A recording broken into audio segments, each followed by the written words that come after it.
Kidlat News Updates.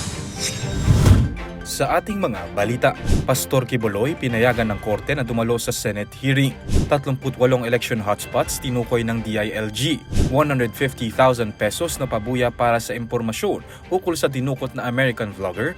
Alok ng Cebuco LGU. 33 pisong dagdag sa arawang sahod ipatutupad sa mga manggagawa sa Ilocos Region. Ako po si Cesar Soriano, kasama ang buong puwersa ng Kidlat News Channel para ihatid ang mga nangungunang balita sa buong kapuluan ngayon. Pinagbigyan ng korte ang kahilingan ng Senado na makadalo si Pastor Apollo Quiboloy sa Senate hearing bukas October 23. Sa ibinabang order ng Pasig Regional Trial Court Branch 159, pinayagang makadalo ang mga akusado sa session hall bukas para sa pagpapatuloy ng pagdinig ng Senate Committee on Women, Children, Family Relations and Gender Equality tungkol sa mga akusasyon patungkol sa human trafficking at sexual abuse laban sa pastor at iba pa nitong mga kasamahan. Hindi naman pinagbigyan ng RTC ang hiling ng kampo ni Quiboloy na hospital o house arrest para sa pastor. Kasalukuyan nakadetine si Quiboloy sa PNP Custodial Center sa Camp Crame, Quezon City. 38 mga lugar ang tinukoy ng mga otoridad ng mga election hotspots, ayon kay Interior Secretary John V. Remulla. Sa isang palace press briefing, sinaad ni Remulla na 27 sa mga lugar na ito ay nasa Bangsamoro Autonomous Region and Muslim Mindanao o BAR. Dagdag ng kalihim, magkakaroon ng special meeting ang ahensya sa November 15 para pag-usapan ng mga hakbang na gagawin para matiyak na magiging ligtas at patas ang eleksyon sa 2025. Gaganapin ang pinakaunang parliamentary election sa BARM sa May 12, 2025, kasabay ng national and local midterm elections. Nag-aalok ng 150,000 pesos na pabuya ang lokal na pamahalaan ng Cebuco, Zamboanga del Norte sa kung sino man ang makapagbibigay ng impormasyon ukol sa di umunoy pagdakip kay American vlogger Elliot Eastman.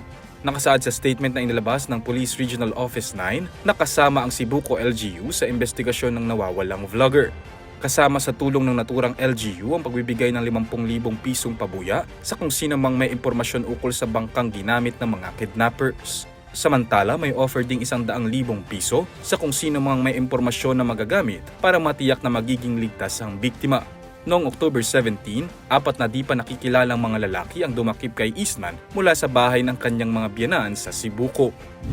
Good news para sa mga manggagawa sa Ilocos. Aprobado na ang 33 pesos na aumento sa arawang sahod sa buong Region 1 o Ilocos Region, kabilang ang Pangasinan, La Union, Ilocos Sur at Ilocos Norte.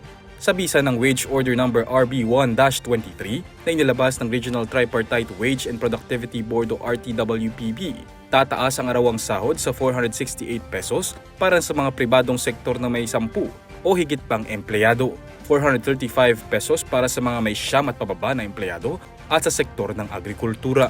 Samantala, sa bisa naman ng Wage Order No. RB1-DW-05, magdadagdag ng 500 pesos sa buwan ng sahod ng mga kasambahay na magtataas ng kanilang kabuuang bagong buwan ng sahod na 6,000 pesos. Epektibo ang mga bagong arawang sahod simula November 7 o isang araw matapos ang anibersaryo ng huling wage increase. Para sa Kidlat News Update, Renzo Lenon nag-uulat. Atin niyo pong natunghayan ang mga headlines sa nakalipas na mga oras. Manatiling nakatutok para sa mga susunod na updates at breaking news. Ako po si Cesar Soriano, kasama nyo sa bawat pagputok ng balita.